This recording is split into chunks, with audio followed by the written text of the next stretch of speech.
되려면 선조 묘자리가 제일 중요한 거 아닌가요? 아니에요. 원래 묘자리보다 더 중요한 건 집터예요. 항시 사람의 기운은 집터에서 80%를 받아요. 그 다음에 묘자리에서 10%를 받고 내 능력에 따라서 10%를 받아요.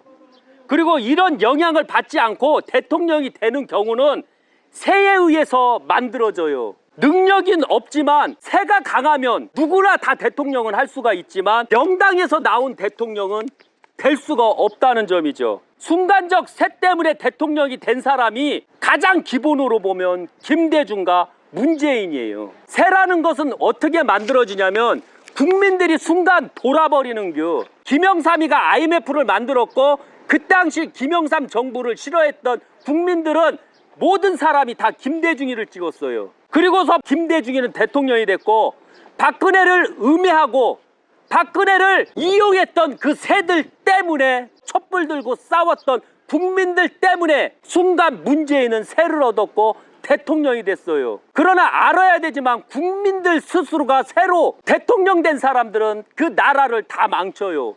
그런 경우가 윤보선도 해당이 돼요.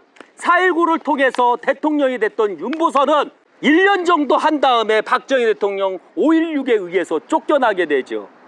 그 다음에 김대중 대통령 같은 경우는 김영삼의 IMF를 만들고 대통령이 됐고 그 다음에 나라를 카드로 엄청나게 망치는 일을 만들어요.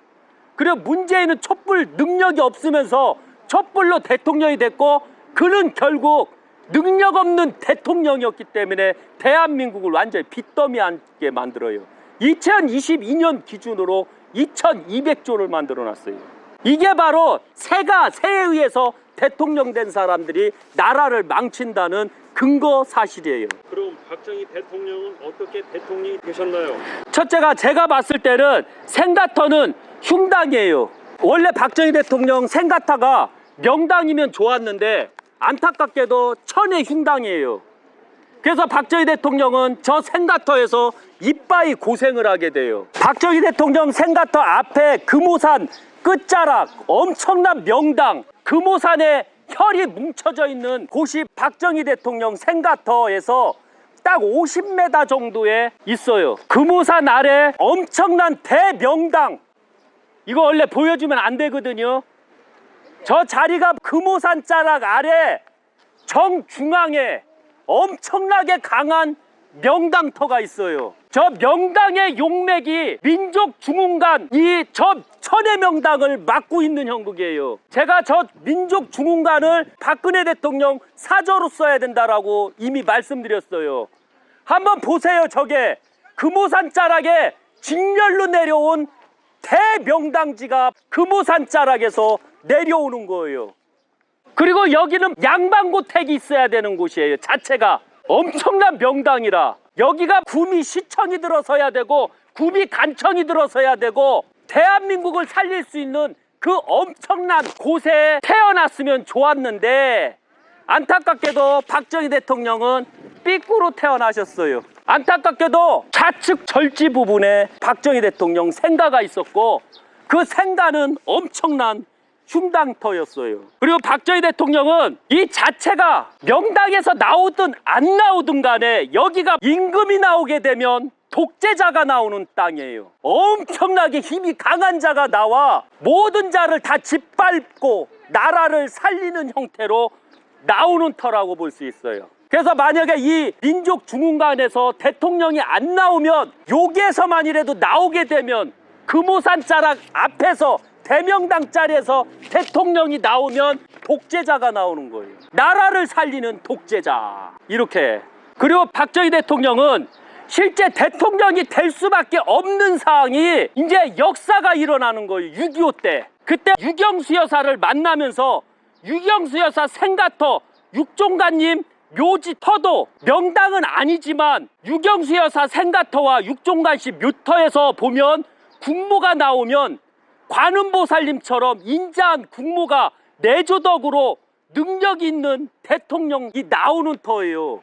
그래서 옥천 육종관씨 묘자리하고 유경수 여사 생가터를 보면 거기는 제왕은 2명이 나오고 국모는 하나만 나온다라고 돼 있어요. 그런 분을 유경수 여사와 결혼을 했기 때문에 박정희 대통령은 대통령이 될 수가 있었던 거예요. 삼의 대통령, 삼의 제왕을 갖고 있는 육종단의 딸 유경수를 얻음으로써 박정희 대통령은 제왕이 되는 거예요. 이때 보면 제왕이 3번 된다고 돼 있었거든요. 1선, 2선, 3선까지. 왜? 유경수 여사 생가터에 보면 임금이 3명이 있었거든요. 이렇게 보시면 되는 거예요. 저 자리는 무슨 자리인가요?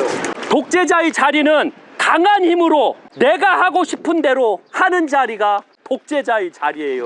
그래서 그 누구의 말을 듣지 않고 내가 원하는 대로, 내가 하고 싶은 대로 하는 게 독재자예요. 법도 안 따라요. 내가 만들면 법이요, 내가 지나가도 법이요, 내 마음대로 하는 게 독재자의 땅이에요. 독재자 자리는 안 좋은 자리가 아닌가요? 독재자도 독재자 나름이에요. 낙동강이 박정희 대통령 생가터를 강하게 감아주면서 구미공단을 감싸주는 배불뚝이 형태예요. 예를 들면 배불뚝이가 있는 독재자와 쫄딱 망하는 독재자는 차이가 커요. 특히 배불뚝이 터에 임금이 나오면 아무리 독재자일지라도 독재자의 말만 잘 들으면 백성은 풍요와 부를 얻을 수가 있어요. 그때 당시 보면 어쩔 수 없이 박정희 대통령은 대한민국을 독재를 할 수밖에 없었어요.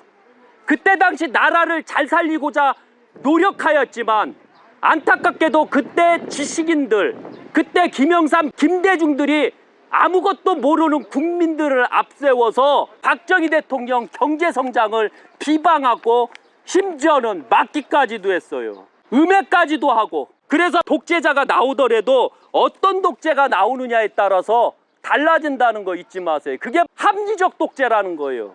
합리적 독재자가 나오면 제왕적인 힘으로 백성을 먹여 살린다는 뜻이니까요. 박정희 대통령님은 독재를 통해 우리나라를 살리셨는데 예. 어떻게 우리나라가 잘 살게 되었나요? 박정희 대통령은 자기만을 위한 독재가 아니었어요. 합리적 독재를 했어요. 국민을 위한 독재를 했기 때문에 대한민국이 성장하고 잘 살았던 거예요. 또 전 세계의 대다수 독재 국가들은 거의 다 망하거나 가난해졌어요. 대표적으로 베트남, 그 다음에 북한을 보시면 독재 국가가 얼마나 안 좋은지에 대해서 알 수가 있어요. 거기에다 베네수엘라에는 기름도 많았고 엄청나게 부유국가였어요. 그런데 베네수엘라의 왕은 임금이 되면서 독재를 하면서 국민들을 나약하게 만들었고 국민들의 자립을 약하게 만들었어요.